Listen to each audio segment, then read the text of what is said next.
लोकसभा चुनाव में अपनी अपनी जीत को लेकर सभी पार्टियां चुनावी मैदान में उतर चुकी हैं और पूरे जोर शोर के साथ चुनाव प्रचार करने में लग गई हैं। सीएम भूपेश बघेल महासमुंद लोकसभा प्रत्याशी के पक्ष में वोट मांगने धमंतरी जिले के कंडेल गांव पहुंचे। चुनावी सभा के दौरान सीएम भूपेश बघेल ने केंद्र सरकार और प्रदेश के पूर्व रमन सरकार पर जमकर निशाना साधा और केंद्र की सरकार को जुमलेबाजी की सरकार कहा।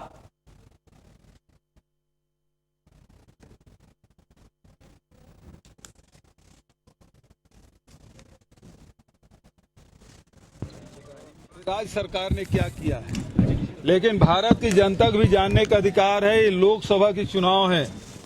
नरेंद्र मोदी जी को बताना होगा काला धन आया कितना, सबके खाते में गया कितना कितना, स्वामीनाथन कमेटी लागू हुआ कि नहीं हुआ, 2 करोड़ बेरोजगारों को रोजगार मिला कि नहीं मिला।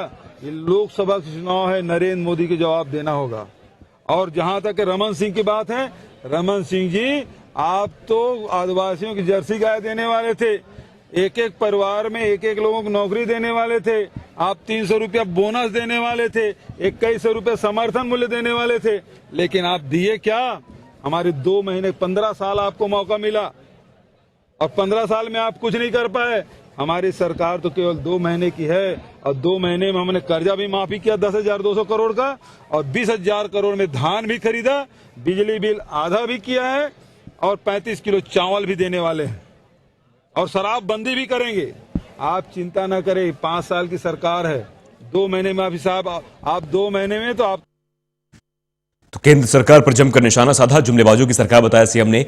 कहा कि हमारी सरकार 2 महीने की सरकार है, 2 महीने की सरकार में हमने किसानों के लिए बहुत कुछ किया है और 15 सालों से रमन सिंह की सरकार थी लेकिन किसानों पर कुछ ध्यान नहीं दिया गया। तो साफ तौर पर एक जिम्मेदारी है भूपेश बघेल पर, अग्नि परीक्षा है भूपेश बघेल की 2 महीनों के कार्यकाल में और कांग्रेस के प्रदर्शन को जिस तरह से उन्होंने आगे बढ़ाया और छत्तीसगढ़ में जीत दिलाई, उसके बाद अब कहीं ना कहीं जिम्मेदारी उनकी बनती है कि लोकसभा चुनाव में भी वो जीत का परचम लहराएं और पार्टी को अग्रसर करें। 3 राज्यों में एक बड़ी चुनौती के तौर पर मुख्यमंत्री की अग्नि परीक्षा होनी है, राजस्थान, छत्तीसगढ़ और मध्य प्रदेश में।